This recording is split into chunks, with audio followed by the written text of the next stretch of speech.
ici ce matin.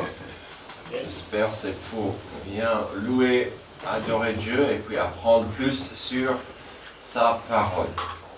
Et puis, si vous êtes là, vous avez bien appris qu'on va rester ici quelques semaines quand même après toutes nos notifications de se rendre au 54 rue de Paris. Donc, le message a plus ou moins passé comme il fallait. Donc, merci pour votre présence et puis de communiquer et de rester flexible. Voilà, c'est le but en ce moment. Alors, si vous avez une Bible, on est à Jean chapitre 1. Aujourd'hui, donc nos passages seront dans le Louis II. Souvent, je prêche dans le 50-21, mais aujourd'hui, ça sera dans le Louis II. Donc, comme vous le savez, je pense, la plupart d'entre nous, pour notre année culturelle 2025-2026, nous avons adopté comme thème l'importance de renouveler nos esprits. L'idée est capitale, mais heureusement reste simple en principe. Il faut croître intellectuellement, il faut avancer, il faut grandir en tant qu'enfant adoptif de Dieu. Ça commence vraiment avec notre intellect, avec ce que nous croyons, ce que nous pensons et ce que nous décidons à faire. C'est un choix personnel et ses implications sont lourdes. Ça devrait commencer avec ce que je laisse entrer dans mon esprit. Mon esprit doit être centré sur les choses vraies et pures et utiles, surtout de la parole de Dieu. Et on dit ça. Depuis quelques semaines, nous avons considéré cette notion avec la vérité importante que Dieu existe et il n'est pas silencieux. Alors, Dieu est là, il n'est pas muet, il va communiquer. Dieu veut communiquer avec nous. Dieu communique avec nous. Mais comment? Comment est-ce qu'il nous communique? Et donc, on va parler pendant quelques moments de la communication. C'est quoi? Comment ça fonctionne? Nous vivons dans un monde saturé de communication. Heureusement, nous sommes venus loin d'utiliser des signaux de fumée d'une époque, même si mes enfants pensent parfois que je connaissais des signaux de fumée.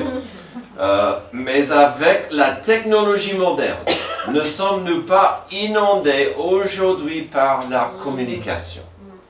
D'un point de vue scientifique, communiquer, c'est simplement de transmettre une information à un émetteur vers un récepteur à travers un langage compréhensible. Ok.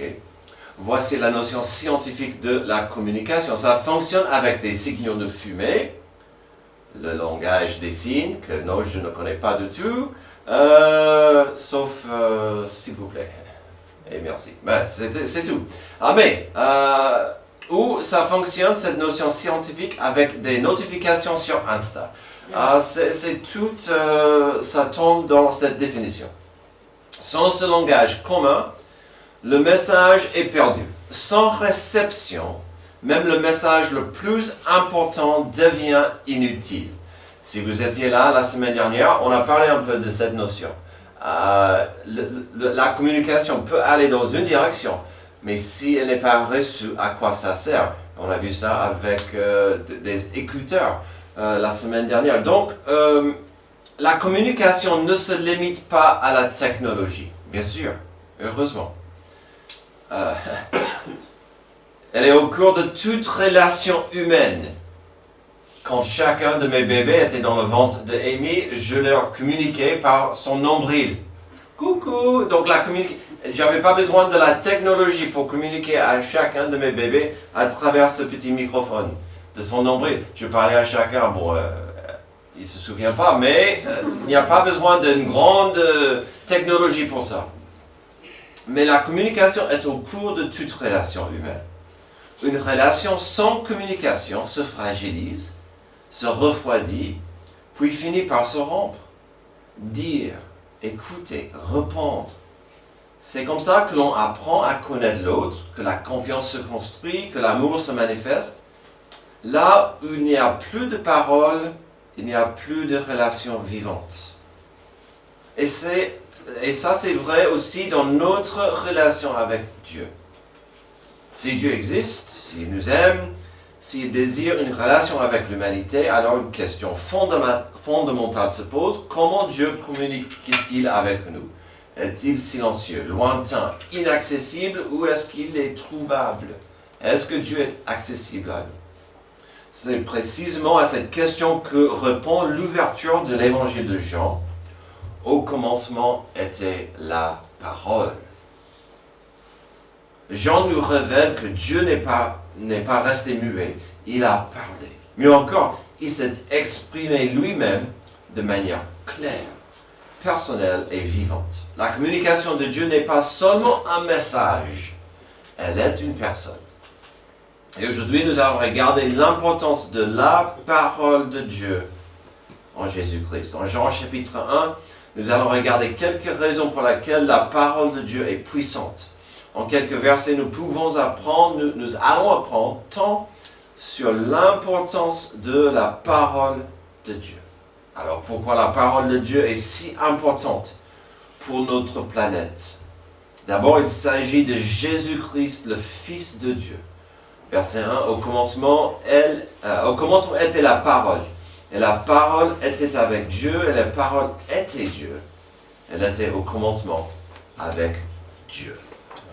Alors, au commencement, il faut bien comprendre ce que ça veut dire au commencement. Il s'agit bien du commencement de notre monde, de notre existence. Ça ne parle pas du commencement de Jésus. Ça ne parle pas du début de Jésus en tant qu'une créature. Et si ces deux premiers mots vous disent quelque chose, au commencement, rappelez-vous des deux premiers mots de la Bible au Genèse 1:1. Au commencement, Dieu créa les cieux et la terre.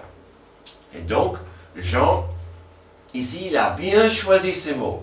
Il voulait faire la connexion entre Jésus-Christ l'homme et Jésus-Christ le Fils de Dieu, présent au Genèse 1 et présent au début de tout.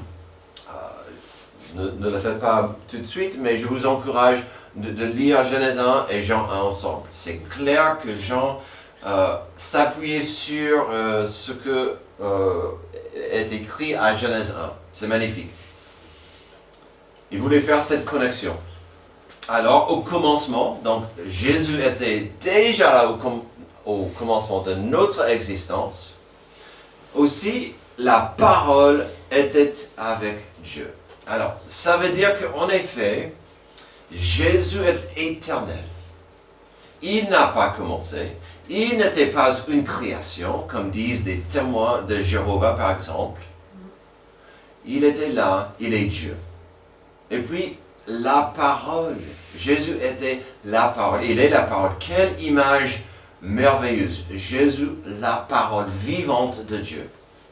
Pour ceux qui prétendent que Dieu n'existe pas, ou qu'il reste muet et éloigné de nous, ils devraient étudier la vie de Jésus. Une parole vivante. Quand les gens veulent dire Dieu n'existe pas, on peut toujours dire, mais est-ce que vous connaissez l'histoire de Jésus? Est-ce qu'on peut parler de Jésus-Christ, Dieu parmi nous? La parole était Dieu, dit le verset. Ici, Jean est clair. Jésus n'était pas le secrétaire de Dieu. Il n'était pas le trésorier de Dieu. Il n'était pas l'ange préféré de Dieu. Jésus était Dieu. Nous savons que Jean a écrit ce livre afin de parler de Jésus. En fait, des théologiens disent que le thème principal de Jean, c'est la divinité de Jésus. Chaque des 4 évangiles ont un thème, porte un thème particulier. Jean voulait vraiment montrer au monde que Jésus, c'est Dieu. Et on ne peut pas passer à côté de lui. On peut, mais ce n'est pas une bonne idée. Selon Jean, un homme qui était très proche à Jésus, un homme qui a passé plus que 3 ans à côté de lui, il n'y a aucune question. Jésus est Dieu. Dieu dans le corps d'un homme. Dieu avec nous. C'est pourquoi chaque année, nous devons fêter Noël. Je dis, je dois. vous n'êtes pas obligés, mais quand même, nous devons fêter Noël. Dieu s'est fait homme. Mais pourquoi? Est-ce que c'était pour dominer le monde? Est-ce que c'était afin d'être adoré par les gens des plus riches et puissants?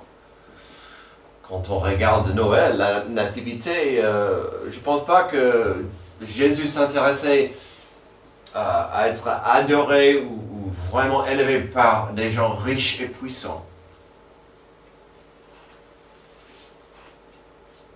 Si vous avez vu le film Bruce Tout-Puissant, vous comprenez un peu l'idée d'un homme qui reçoit le pouvoir de Dieu.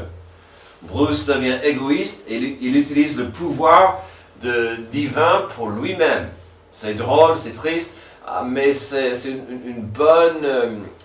un bon point de vue sur ce que l'homme ferait s'il pouvait être Dieu. Tandis que Jésus n'était pas là pour se vanter. Le pouvoir corrompt, le pouvoir absolu corrompt absolument. Mais le venu de Jésus-Christ sur terre n'avait rien à faire avec le pouvoir ou ses propres désirs. Jésus est Dieu. Il est éternel. Alors, pour être honnête, l'éternité parfois me rend mal à l'aise. Quand je pense que Dieu existe depuis toujours et j'existerai à jamais avec lui, si ça me rend mal à l'aise, c'est parce que je suis mal équipé pour comprendre l'éternité. C'est tout. C'est tout. Mais c'est magnifique de comprendre que Dieu est éternel. Mais vous savez ce qui m'encourage vis-à-vis de l'éternité. Dieu voulait avoir une relation de paix avec moi avant mon existence. Ouf, c'est beau ça. Quand le péché a brisé ce lien d'amitié avec l'humanité, Dieu est venu vers nous. Quelle belle et puissante forme de communication. Il n'y a pas une meilleure forme de communication d'aller à quelqu'un. Pourquoi la parole de Dieu est si importante pour chacun de nous? D'abord, il s'agit de Jésus-Christ, le Fils de Dieu. Deuxième chose, il s'agit du Créateur du monde. Verset 3. Toutes choses ont été faites par elle, et rien de ce qui a été fait n'a été fait sans elle. Nous avons ici Jésus, l'auteur, le créateur, le chef de notre univers. Il y a plusieurs passages qui parlent de Dieu qui tient notre monde dans ses mains. J'aime bien ces images. Jésus, c'est le créateur, le chef de notre univers. Si l'évolution et le Big Bang vous semblent un peu louches, ou si vous avez l'impression que notre monde est trop compliqué pour que nous soyons ici par hasard, vous avez raison. Alors, c'est vrai que le Big Bang a commencé, mais on vient de le lire. Dieu a dit que la lumière fut le soir, et elle fut. Et donc, Jésus, c'est notre créateur. Il a un plan pour notre monde. Vous allez dire, oui, mais si Dieu a créé le monde, pourquoi il va si mal? On va en parler bientôt. Mais ce passage, ce n'est pas le seul passage qui parle de Jésus comme ça. J'aimerais que vous voyiez Hébreux 1, 1 à 3, un de mes passages préférés, après avoir autrefois à plusieurs reprises et de plusieurs manières parlé à nos pères par les prophètes. Dieu, dans ces derniers temps, nous a parlé par le Fils qu'il a établi héritier de toutes choses, par lequel il a aussi créé le monde. C'est Jésus le Créateur. Et qui, étant le reflet de sa gloire et l'empreinte de sa personne, et soutenant toutes choses par sa parole puissante, a fait la purification des péchés et s'est assis à la droite de la majesté divine dans les lieux très hauts. Ce passage, en 3 petits versets, résume tellement de choses. La gloire de Jésus, qui reflète la gloire du Père, la puissance de notre Créateur, et pourquoi le Créateur est venu? Pour nous sauver, pour nous racheter de nos péchés, de nous purifier de nos fautes. C'est magnifique. Et donc on peut voir, oui, Dieu a créé ce monde, mais finalement, il est entré dans ce monde après pour nous purifier. Colossiens 1, 16 à 20 car en lui ont été créées toutes les choses qui sont dans les cieux et sur la terre, les visibles et les invisibles, trône, dignité, domination, autorité. Tout a été créé par lui et pour lui. Oh, quel magnifique verset. Jésus est le Créateur. Toute sa création devrait lui rendre gloire. C'est là où, parfois, je ne suis pas à l'auteur. En 2026, peut-être, je ferais mieux de rendre gloire à mon Créateur. Mais, c'est magnifique. Il est, verset 17, il est avant toute chose, et toute chose subsiste en lui. Il est la tête du corps de l'Église, il est le commencement, le premier-né d'entre les morts, afin d'être en tout le premier. Car Dieu a voulu que toute plénitude habitât en lui. Il a voulu par lui réconcilier tout avec lui-même, tant ce qui est sur la terre que ce qui est dans les cieux, en faisant la paix par lui, par le sang de sa croix. Amen. Voici la réponse pour le oui, mais le monde va mal. Jésus a créé ce monde parfait, le péché l'a détruit, Jésus est allé à la croix afin de réparer le mal. Récemment, je parlais à quelqu'un qui n'est pas encore un enfant adoptif de Dieu.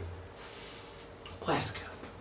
Il m'a dit, alors, peut-être j'ai tort, mais je pense que la Bible, le message de la Bible, c'est que Dieu nous aime. Il veut nous pardonner. Et donc, Jésus est venu pour que nous ayons ce pardon. Pour que nous ayons cette paix et amitié avec Dieu. J'ai dit, bon, est-ce que tu peux dire ça encore, mon ami? Parce que c'est magnifique, ça. Magnifique. Le Créateur du monde veut voir une réconciliation. Veut voir que nous venions à lui afin d'avoir cette paix disponible à la croix. Nous avons vu le Créateur qui devient sauveur. Le problème, bien sûr, c'est que Dieu a créé ce monde, mais il n'est pas accepté comme le sauveur par tout le monde. Donc, on verra en tant que troisième point. La parole de Dieu est importante pour notre existence parce qu'il s'agit du sauveur du monde. Jean 1, 4, 5 et 9. En elle était la vie, et la vie était la lumière des hommes. La lumière luit dans les ténèbres, et les ténèbres ne l'ont point reçue. Verset 9. Cette lumière était la véritable lumière qui, en venant dans le monde, éclaire tout homme. Alors, nous revenons à Jean 1 pour voir ce que Jean voulait que nous comprenions sur Jésus. Alors, si vous avez constaté que nous avons sauté les versets 6 à 8, c'est pas grave, c'est simplement parce qu'il a parlé de Jean-Baptiste et son rôle dans ce message. Mais on va se concentrer sur l'importance ici de cette belle communication du Sauveur du monde. Et qu'est-ce que nous voyons ici au verset 4? Jésus-Christ, c'est la parole lumineuse. Jésus-Christ n'était pas là pour sauver Israël des Romains, des méchants soldats. Il n'était pas là afin d'avoir plus de prestige ou de pouvoir, même si Satan lui a offert et proposé ces choses. Son ministère n'était pas un circuit par hasard, et sa mort n'était pas un accident tragique. Jésus est venu pour briller. Il est venu pour illuminer sur le désespoir du péché et son pouvoir destructif. C'est pourquoi il est venu. C'est pourquoi, quelque part, on est si joyeux à Noël, parce qu'en Jésus, on voit cette lumière qui est venue pour montrer la voie. La parole était lumineuse, mais la parole ne nous a pas été imposée. Verset 10. Elle était dans le monde, et le monde a été fait par elle, et le monde ne l'a point connue. Elle est venue chez les siens, et les siens ne l'ont point reçue. Les versets 10 et 11 sont profonds, sont magnifiques, à la fois tristes. Car on voit la bonne volonté de Dieu de venir nous sauver, Mais ce n'est pas une obligation. Il ne va pas marteler qui que ce soit avec la lumière. Ah, la patience de Dieu! Il a envoyé son Fils unique sur terre afin de montrer et prouver son amour pour l'humanité. Et qu'est-ce que l'on fait avec ça? Qu'est-ce que la plupart des gens ont fait avec Jésus? Rien. Il serait facile de dire, la plupart ont refusé Jésus. Finalement, la plupart des gens n'ont rien fait avec Jésus. Rien n'a changé depuis. Je ne connais pas beaucoup de gens qui refusent Jésus, mais ils disent, à quoi bon? Ça ne m'intéresse pas. Dieu pourrait exiger l'adoration de lui-même ou de Jésus, mais il ne le fait pas. Ensuite, on voit que la parole peut transformer. Et bien sûr, parce que la parole est vivante et puissante. Verset 12, mais à tous ceux qui l'ont reçu, à ceux qui croient en son nom, elle a donné le pouvoir de devenir enfants de Dieu, lesquels sont nés non du sang, ni de la volonté de la chair, ni de la volonté de l'homme, mais de Dieu. Oh, j'aime bien ce passage. Dieu nous donne le pouvoir de devenir ses enfants. Ce n'est rien que nous pouvons faire. Je ne peux pas faire grand-chose pour être accepté par Dieu. C'est un don. Mais il est clair dans ce passage, il faut le recevoir en croyant. À ceux qui croient en son nom, elle a donné le pouvoir de devenir enfants de Dieu, lesquels sont nés non du sang, ni de la volonté de la chair, ni de la volonté de l'homme, mais de Dieu. C'est la foi. Il faut croire en Jésus-Christ.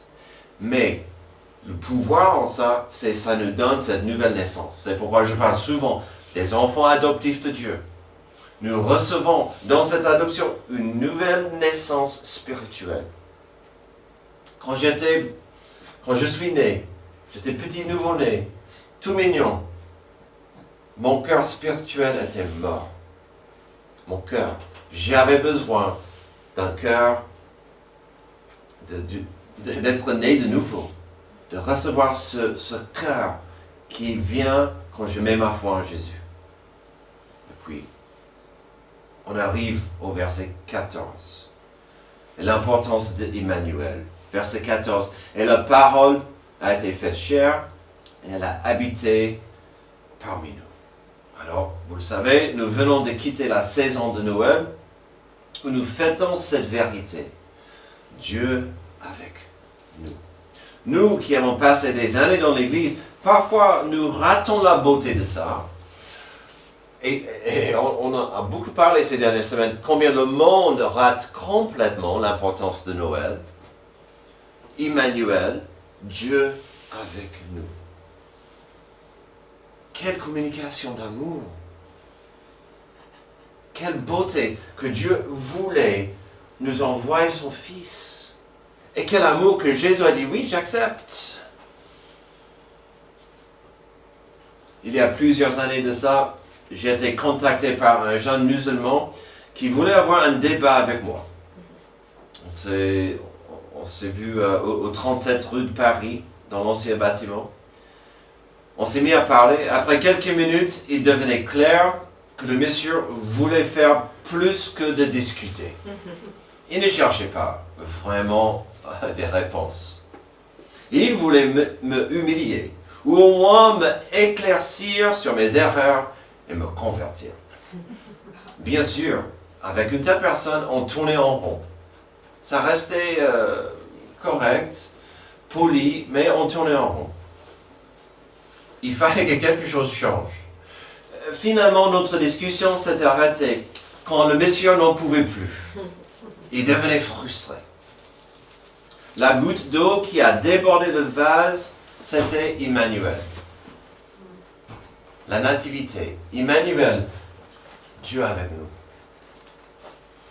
Avec un coup d'émotion, de frustration, il a dit, mais ça n'a pas de sens. Mais c'est complètement illogique pour Dieu de se faire homme et de s'humilier comme ça. Et je dis, vous avez raison. C'est illogique. Parce que c'est l'amour de Dieu. Et depuis quand est-ce que l'amour est logique? Surtout l'amour de Dieu envers nous les pécheurs. Il est parti. Il a entendu la vérité, que Dieu nous a envoyé son Fils par amour. Quelle communication! Qu'est-ce qu'on va faire avec Jésus? Jésus est venu pour une simple raison, pour nous sauver, pour nous réconcilier. Revenons à notre passage, le verset 14, pour voir la gloire qu'avait la parole. La parole a été faite chair, elle a habité parmi nous, pleine de grâce et de vérité. Et nous avons contemplé sa gloire, une gloire comme la gloire du Fils unique venu du Père. Il parle de la gloire que Jésus avait, une gloire que Jean a pu voir à la transfiguration. Ici, Jean parle de cette gloire qu'avait Jésus. Il y a très peu de gens qui ont vu la gloire de Jésus, mais lui l'a vu. Lui et deux autres hommes ont vu la transfiguration, ce moment où il y avait un changement d'apparence corporelle de Jésus pendant des moments de sa vie terrestre pour révéler sa nature divine à 3 disciples. Jésus a parlé pendant cette période à Moïse et à Élie. C'était un moment spécial qui a vraiment changé et marqué Pierre, Jacques et Jean. Quand Jean parle de la gloire de Jésus, il ne raconte pas des histoires. Il a vu, il a compris.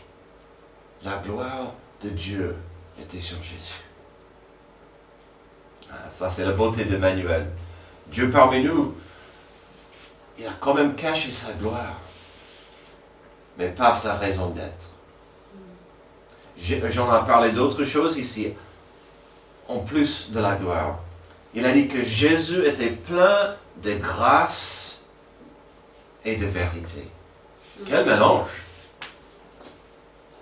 On dit souvent, Dieu est saint, il est juste, il est 100% juste. Un Dieu juste ne peut pas accepter le péché. Il doit juger le péché. Il est aussi 100% amour. Dieu est amour. Un équilibre parfait que je n'aurai jamais, ce côté du ciel. Justice et amour. Ou, comme Jean l'a dit, grâce et vérité. Ensemble. C'est un mélange, ce dont ce monde a besoin. Ce monde a besoin de la vérité. Ce monde souffre à cause de l'injustice et le mensonge. Et le Dieu de ce monde, qui est le père du mensonge. Ce monde a besoin de la grâce. Cette touche divine qui cherche le mieux pour la personne. Et qui d'autre peut mettre ces deux choses en action? Parfaitement, Jésus-Christ. La grâce. Amen. La vérité. Et puis, Jésus se ressemblait à son Père. Jésus avait cette gloire comme la gloire du Fils unique venu du Père. Jésus parlait constamment d'une personne. C'était pas lui-même. Il parlait de son Père. Je veux faire les œuvres pour glorifier mon Père. Quel magnifique témoignage. Il voulait refléter la gloire du Père. C'est une belle image pour nous. La parole de Dieu est puissante. La parole de Dieu est importante. Après des semaines et des messages qui voyaient que Dieu nous communique à travers sa création, ainsi que son plan de rédemption, aujourd'hui notre focus est devenu plus visé, plus précis. La communication incroyable de Dieu à nous grâce à une personne, Jésus-Christ. Dieu est là et il communique avec nous. Aujourd'hui en Jean chapitre 1, nous avons trouvé l'importance capitale de cette communication car il s'agit de la plus grande mission de sauvetage que le monde ait jamais connue. Dans notre faiblesse, Dans notre obscurité, dans notre péché, Jésus-Christ a communiqué l'amour du Père. Jésus-Christ, le Fils de Dieu, le Créateur, le Sauveur du monde, est descendu dans l'abîme de notre existence afin de nous sauver. Qu'est-ce qu'on va faire avec Jésus? Il y a quelques années, lorsqu'on commençait une église à Val d'Europe, je faisais pas mal de distributions dans les 5 villes de la communauté. Un jour, sans savoir où j'étais, ni la signification du quartier, j'ai découvert la maison natale de Louis Braille. Quelle magnifique histoire que nous avons en lui et ce qu'il a accompli pour les aveugles. On raconte que pendant des siècles, les personnes aveugles étaient coupées de la lecture et de l'écriture. Les livres existaient déjà, bien sûr. La connaissance existait, mais elle restait inaccessible. Puis, Louis Braille, lui-même aveugle, a inventé un langage fait de points en relief. Grâce à ce système simple, mais lumineux, les aveugles ont pu lire avec leurs doigts, communiquer, apprendre et entrer dans un monde qui leur était jusque-là fermé.